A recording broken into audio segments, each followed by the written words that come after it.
Everybody in the neighborhood, almost uniformly, was opposed to integration. And all of a sudden, these people come out of the woodwork, and they're going to threaten us and call us names. They were angry because black people were coming to school. I was assigned to kindergarten, but they didn't want their children in my class. The concern about skin color is the worst thing we have in our society today. We needed the law, but the implementation part of it was just horrible. I'm very, very frightened about what's going to happen to our kids.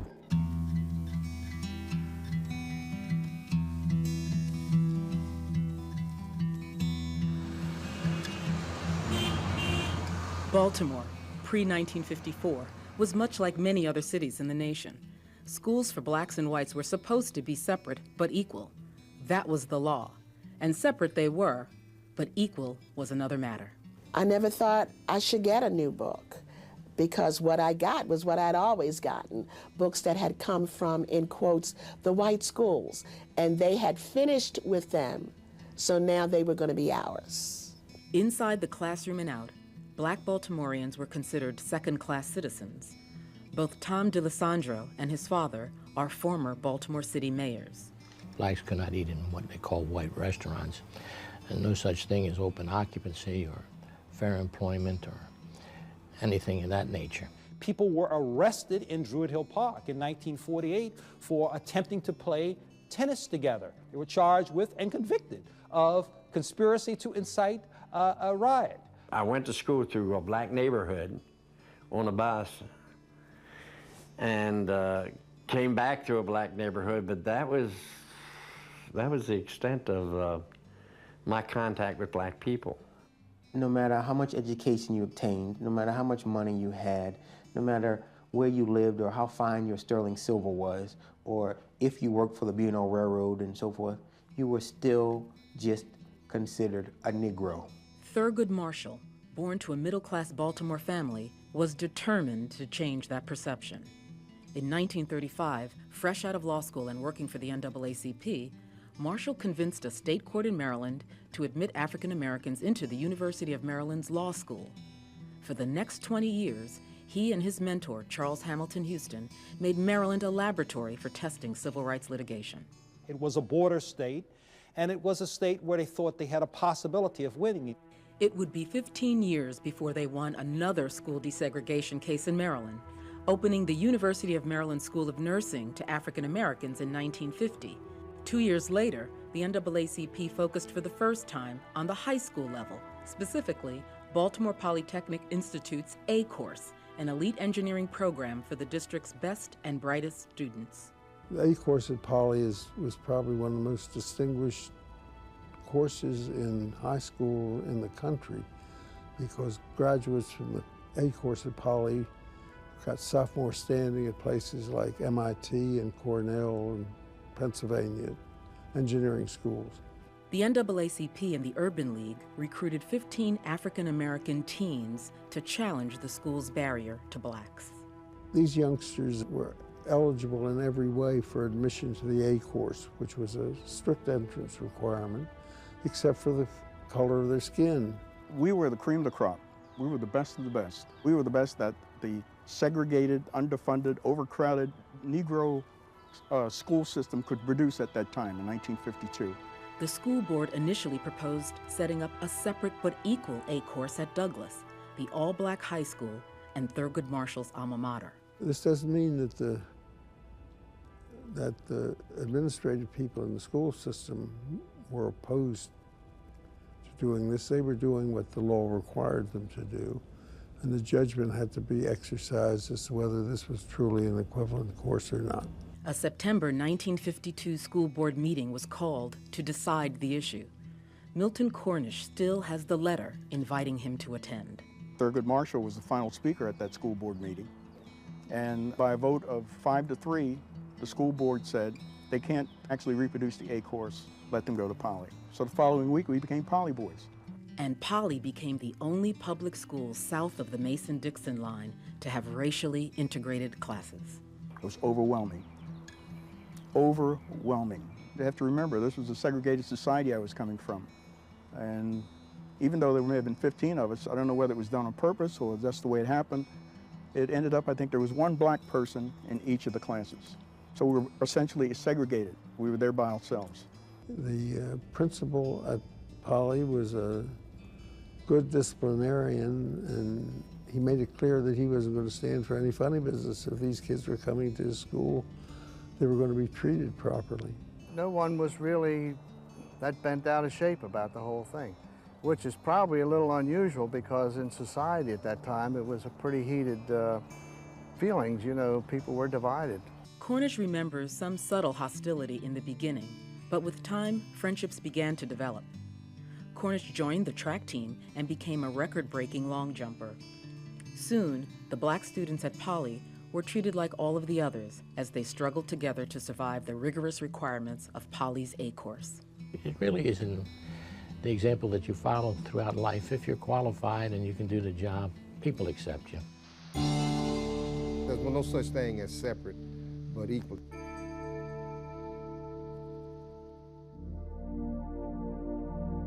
Throughout the 30s and 40s, Thurgood Marshall fought segregation with a novel legal strategy. Accept the constitutionality of the doctrine of separate but equal, laid out in the 1896 Supreme Court ruling in the case of Plessy versus Ferguson, but demand that facilities for blacks be upgraded to make them truly equal.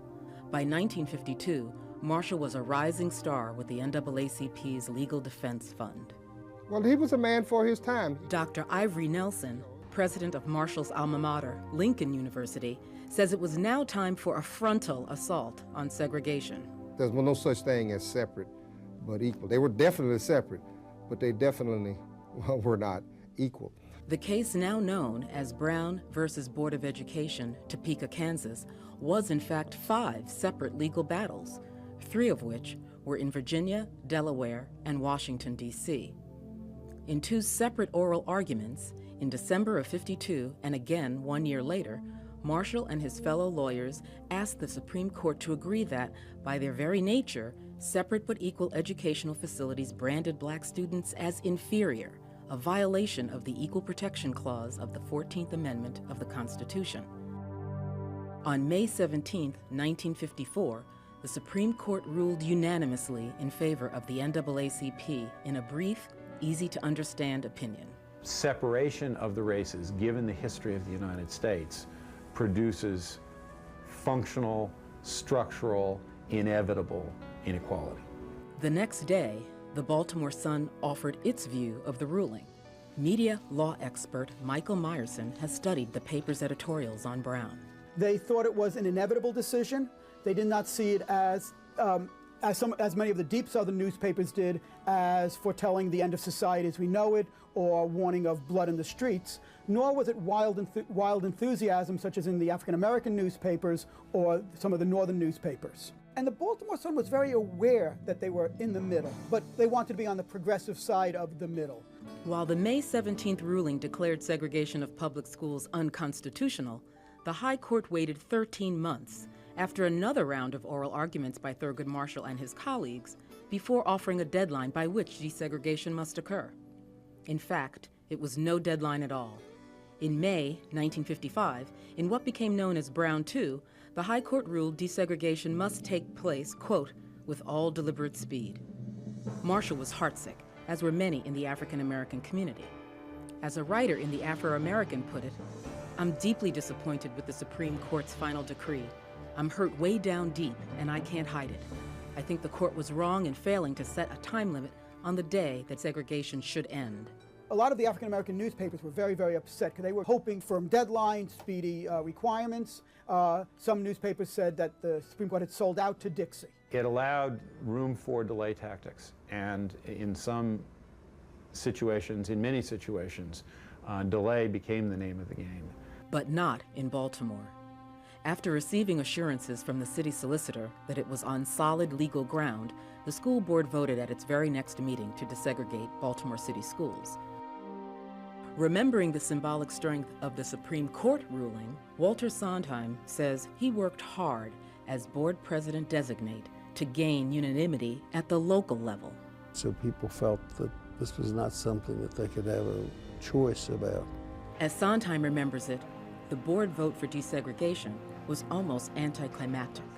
And it was the first piece of business in the meeting, and asked for a vote. There was no discussion. We had a vote, and the vote was unanimous in favor of it. I don't think it took a minute. After the vote, Sondheim paid a visit to Baltimore's ailing mayor, Thomas DeLisandro, at Bon Secours Hospital. I remember his looking at me and saying, kind of looking at me and saying, I don't know whether you did the right thing, which, and this was a lot of people who said that. He said, but the priests here tell me you did the right thing. Mayor DeLisandro's support was viewed as vital to weathering the public firestorm that was feared. As his son remembers it, my father was a strong mayor in the true sense of the word. Very few people did anything in municipal government that he did not okay. In fact, I don't remember anybody doing anything that he did not okay. And while the school board was autonomous, they knew that they had the support of the mayor. So the stage was set. When Baltimore school children returned to class in the fall of 1954, they would do so side by side with children of another race. No one knew exactly what to expect, but trouble was brewing among some white parents, even at Polytechnic High, where the prestigious A course had been desegregated 2 years earlier. These people were handpicked and highly selected and were most likely to succeed, and they were smart, you know, and could adjust. But the fear was that, well, once the masses start coming, then that's going to be a different story. They were taunting, calling us names, making threats.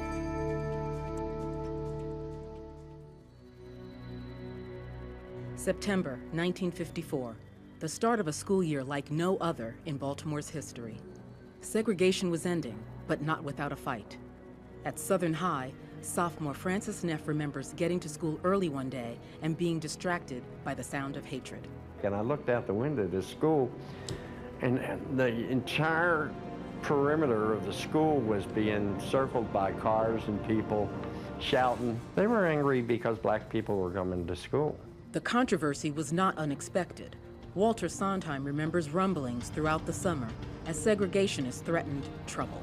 And I know this was tough for a lot of people. It changed the way of life for them, and that's not easy. Southern was not the only school targeted by demonstrators. Elizabeth Qualls was a new kindergarten teacher at Public School 22. She also remembers angry parents ringing the building. They carried their children with them to picket around, march around the school with protest signs, and this went on for days. Even at Poly, where black students had enrolled in the A course 2 years earlier, Brown versus the Board of Education brought new attention and new animosity. I get off the bus, and here's a whole line of people lining the way with a little opening leading up to the school steps. And they were taunting, calling us names, making threats. Dowell Schwartz was beginning his senior year at Poly. Some of the people really were polarized about the issue, and irrationally so, but nevertheless, they felt strongly about it. This should never happen. You know, the school system was going to go down, you know, and separate and not equal was the way. In an October 1st editorial, the Baltimore Sun criticized attempts by, quote, a few people in several areas of the city to stir up trouble. The protests at Poly ended quickly, thanks to the school's revered principal, Dr. Wilmer D. Huff. He got on the PA system, said any Poly boy who's not back in his class in 5 minutes will be permanently suspended. And a few that were out there went running back into the school, and that was it. Citywide, about a half a dozen schools were targeted by organized protests, but they too were extinguished before long. A civil liberties leader here in Baltimore discovered something and none of us knew. There was an obscure city law that said it was against the law to disturb a school when it was in session. Baltimore police made it clear they would strictly enforce the law. When faced with the threat of arrest, most of the demonstrators simply went home. But racial tensions remained. Outside the athletic fields, there was little interaction between black students and white. Dr. Patricia Welch helped desegregate Eastern High for girls in the fall of 1955. I saw all of these white girls who were giddy and laughing and chattering, chatting, but we were not really a part of those gatherings.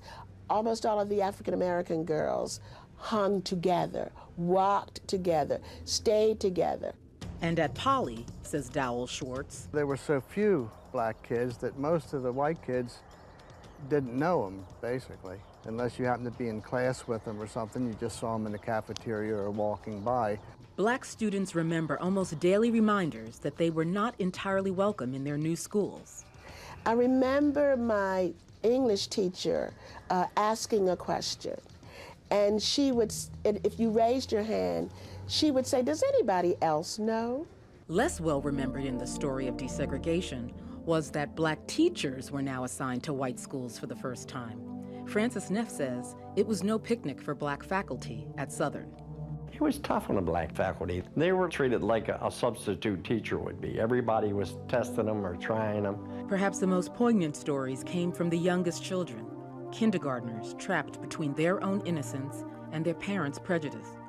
Elizabeth Qualls tells the story of Mary, a little white girl, and Sandra, her black friend. One day they were sitting at the table having milk and cookies, and Mary said to Sandra, "I hate niggers, don't you?" And Sandra knew what it meant, and she was obviously taken aback. But Mary had no idea what she was saying. She was just repeating a familiar phrase that she heard in her social circle. Qualls saw a pattern emerge over the course of the school year. The younger the children, the more likely they were to accept one another. They made friends with each other without any apparent awareness of color difference. But the same could not be said for their parents. For months, when the white parents and the black parents came to get their children after school, that they never associated with each other in the hall. I think that most people had accepted it. They found out, I think, that nothing terrible happened. But you can bet that for many years, they were still opposed to the idea. The integration really hurt Black Baltimore.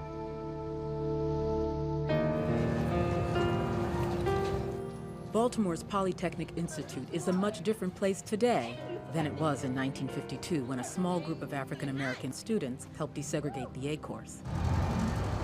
Then classes were held on North Avenue in what is now the school administration building, and the student body was all white, all male.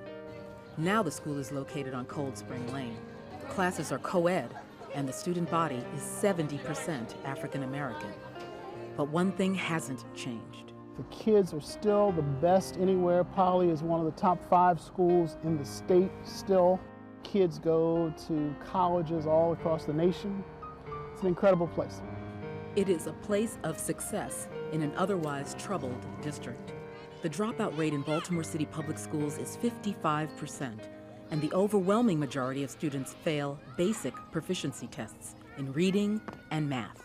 The problem is, it's not just the Baltimore school system. I think it's every major urban school system throughout the country.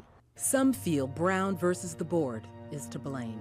With integration, we lost a sense of self. We lost the commitment that we once had to each other. When things were segregated, we were forced into establishing our own stores, our own movies, our own restaurants, nightclubs. There were older people in the neighborhood who expected you to bring your report cards to them. And now when I think about it and I smile, Miss Vick probably could not read nor write. In fact, I know she couldn't, but she would take my report card in her hand and say, "Patricia, you did all right." In those days, the teachers lived within the community. So the students grew up with the teacher not only being a mentor, a friend, but a neighbor. But it was a cohesive community built on force, not choice. African Americans were chafing against society's racist exclusions. They wanted equal rights. They wanted the opportunity to attend a law school, or to shop in a certain store, or to move into a certain community. A number of people thought that when kids started to go to school together, that this would be the beginning of the end of racial prejudice. Thurgood Marshall himself predicted that school segregation would be entirely stamped out within 5 years of the Brown versus the board ruling. But prejudices die hard. When Patricia Welch graduated from college and went to work as a kindergarten teacher in the early 1960s, she was assigned to what was still a white school in the city's Harbor District. And when the word went out that there was another new teacher at Thomas Johnson 84, and it was the third colored teacher, what was happening to Thomas Johnson? Another one was coming. The 1964 Civil Rights Act threatened to withhold federal funds from school districts still segregated. Baltimore City adopted an open-door policy. We went from 97% white to 97% black, and people pulled their white students out of the school. That was in the late 60s at Roland Park, one of the city's more elite schools. Jo Owen says her class size more than doubled overnight as the city struggled to more fully integrate the schools. I had 50 students in a class, in a trailer in the back of the school. The trailer wasn't heated, and when winter came, we started the day out wearing our warm coats, hoping we'd get warmed up before class was over. Over time, whites who could afford to fled the city for the suburbs, eroding the tax base and draining money from the schools. Now, the segregation, if you call it segregation, is based on economics. A good law that had unintended consequences, and the problem with, we needed the law, but the implementation part of it was just horrible. May we have a motion to approve the minutes for April 13th? Desegregation has brought many success stories. Dr. Patricia Welch, who helped integrate the schools as a student and as a teacher, is now head of the Baltimore Public School Board and a dean at Morgan State University. This is the same person who couldn't go to the junior high school of choice. This is the same person with a lot of support and guidance and hard work along the way, hits the gavel to say the meeting is now open and hits the gavel to say that the meeting is now closed. Desegregation had to take place, and I have a feeling it would have taken place one way or the other.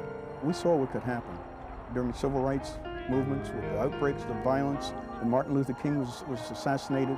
It is too much to ask one decision to solve all of the social problems, but it did an awful lot to take away the legally enforced segregation of the races, and I think that's a very important contribution.